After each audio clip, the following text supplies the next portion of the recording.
Hey, what's up? Start posting videos more regularly.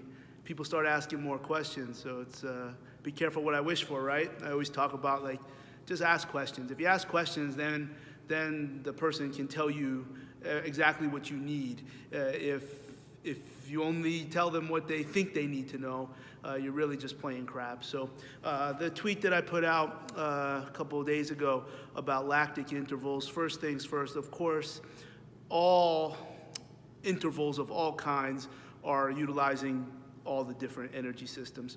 Actually, when we go back to T equals R3, when I started to put together the things that I learned from Pavel and Val Nesedekin, I think we probably used lots of different words to accommodate the words that a lot of people use. But the one that I think we've fallen into, as I've talked about these concepts more, is concentric heart. So if the goal of the interval is very long period of time, along with maximal intensity, the heart rate is gonna significantly increase.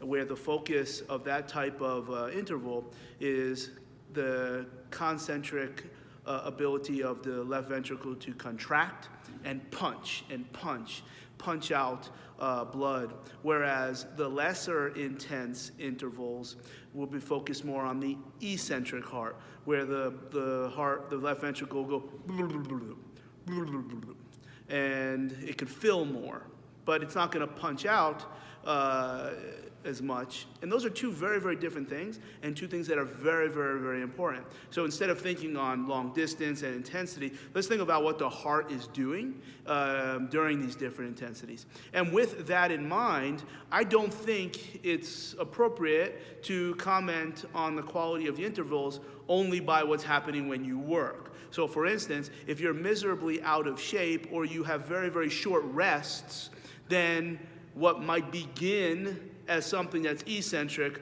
will quickly become concentric. And that is probably not consistent with a well-intended training session, particularly for athletic development. If it's for general fitness, you're gonna bring the heat and you'll probably burn more calories or potentially fit for fat loss. But I'm not sure that's really a more sustainable approach to using these high-intensity intervals. So if we're talking about 30 to 80 seconds, which is really where we're landing, not that you can't do more, less is kind of no man's land, and then you're going to get into different energy systems. But if you're going for 30 seconds at maximal effort, there's a couple things that I think can be of value. Number one, resting long enough to allow not only for central recovery, meaning your heart rate gets back down to 60, 70%, but also peripheral recovery. And it might be good to test out yourself. Go bring the heat for a minute, as maximal effort, and you'll get a nice number, 96% maximum heart rate, and then you're gonna be gassed, and then the heart rate will come back down because you're in shape, you're really fit. And maybe your heart rate comes back down in 2 minutes, it comes back down in 1:30, whatever it might be, and then you go again.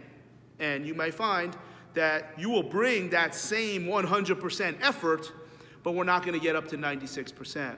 And that's because for these shorter concentric heart intervals, there's a lot of things that we need to use peripherally at the muscle level.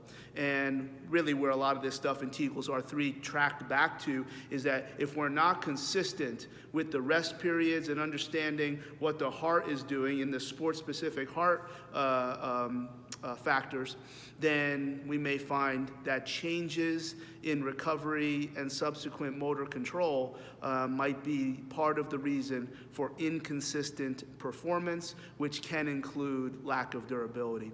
So when we go back to that tweet, I don't think it's a matter that people don't like resting very long periods of time, which is what is prescribed for this type of high-intensity interval training.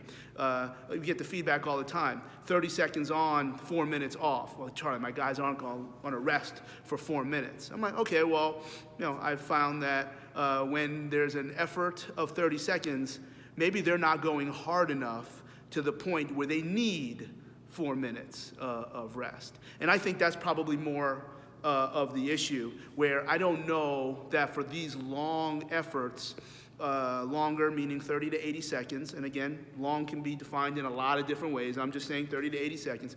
And to really be able to bring 100% of the next thing that we'll talk about, which is called even effort. Okay, even effort is part of this ideal in this type of training, where you're always going to match your effort to your output.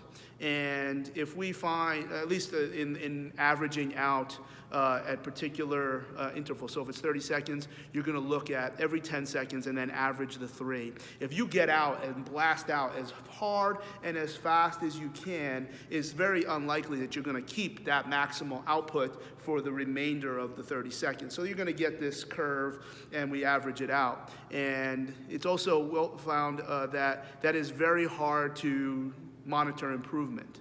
Now, the heart rate doesn't really go up that much more. The speed doesn't go up that much more if you're on something like an Airdyne.